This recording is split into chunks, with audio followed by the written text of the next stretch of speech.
Yes, it is, Mr. Nari.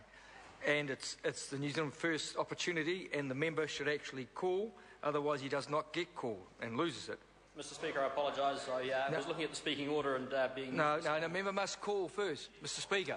Mr. Speaker.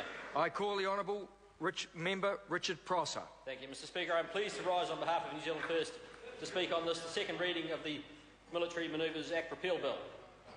New Zealand First supports this bill, but not without certain grave misgivings as to the gulf which the passing of the Act will leave in the nation's legislative toolbox. I note from a reading of the Hansard from the 49th Parliament during this bill's earlier stages that some speakers were given to wonder why the House was spending valuable time on debating the passage of a bill which was intended to remove from the statute books an Act which those members regarded as being of little importance to begin with. We agree with a measure of that sentiment. It is true that there is far too much dusty, outdated old legislation cluttering the law books in this country. Oh, you're not supposed to read either. Whether most of it actually does any harm by being there is probably a debatable point.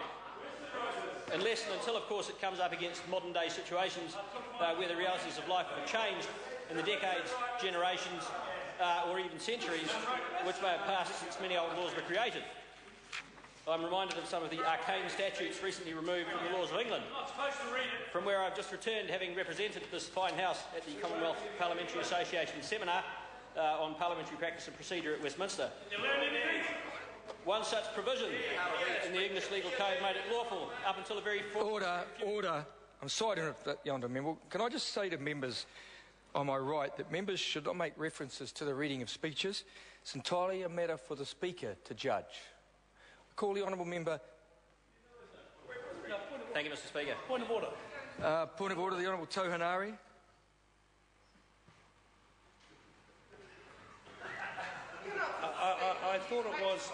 I thought that members were not allowed to, by point of order, bring to the attention of the Speaker a member reading a speech. We were just interjecting. No, I've just said to the member it's entirely a matter for the Speaker to judge. I call the Honourable Member Richard Prosser. Thank you, Mr. Speaker. One such provision of the English legal code made it still lawful up until a very few short years ago for a person to shoot any Welshman found entering the city of Chester by night, provided, of course, that a suitable and approved bow and arrow was used for the purpose. Given my own lineage, I'm grateful that my time in the United Kingdom some years ago did not include any such nocturnal visits to the aforementioned city.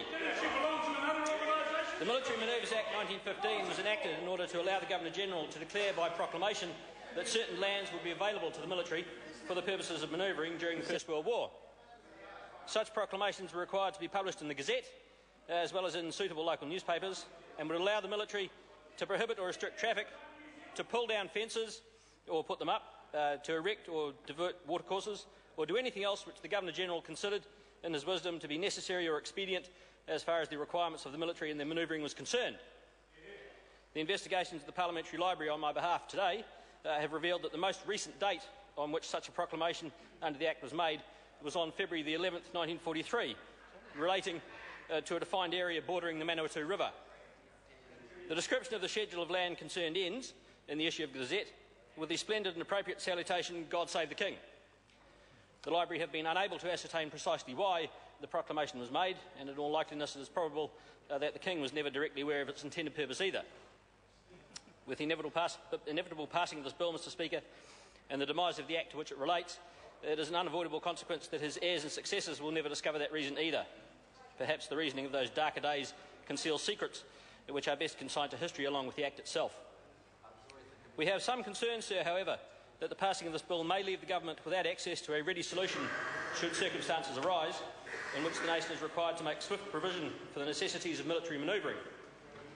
We support this bill only because we place faith in the ability of this House to enact any necessary replacement legislation without delay should such need arise. In these uncertain times, as tensions in the Middle East are on the rise again, we can never be sure that the tentacles of war will never again reach out to threaten our peaceful existence. I note also that one purpose that the Act could have been put was to facilitate the use of lands for low-flying exercises for the Royal New Zealand Air Force. Nowadays, of course, thanks to the actions of a previous administration and the inaction of the current one, New Zealand scarcely has an Air Force. Thus it is likely that this provision is probably now largely defunct anyway. New Zealand First hopes that any future legislation which may be required does include the provision for low-flying training, along with e-fencing, water race diversion and other curiously farming-oriented purposes stated in the 1915 Act. It is altogether possible, Mr Speaker, in all seriousness, that in times of future conflict, New Zealand may require to give itself a greater aviation warfare capacity than that required by top dressing. We note the 1915 Act does require any land taken under its auspices to be returned as nearly as possible to its former state once its requirement for military purposes has expired. We expect that our colleagues from the Green Party will agree with us that any future legislation should similarly include a requirement for land restoration. Mr Speaker, I am aware that many members have made note of the fact that the Military Manoeuvres Act 1915 has not been used in more than 30 years and have claimed that this in itself is proof of its obsolescence. Notwithstanding that our fine library researchers have determined it is in fact 69 years, I believe it is worth remembering at this time that this year marks the 30th anniversary of the War in the Falklands, which was not very long ago, and also that that particular conflict came very much out of the blue for the British, for whom at the time were Argentina's single most important trading partner. Sometimes things happen when we least expect them, and it is important that the nation is prepared for all eventualities, including in a legislative sense. That said, New Zealand First does not consider that this particular Act is of crucial importance to New Zealand's security, and we are not opposed to its demise. We echo the sentiments of some speakers that much old legislation is perhaps best dealt with by the means of an omnibus bill, but we congratulate the member on the drawing of his bill, and we are happy to support its passage through the House. Thank you. I call the honourable member Dr.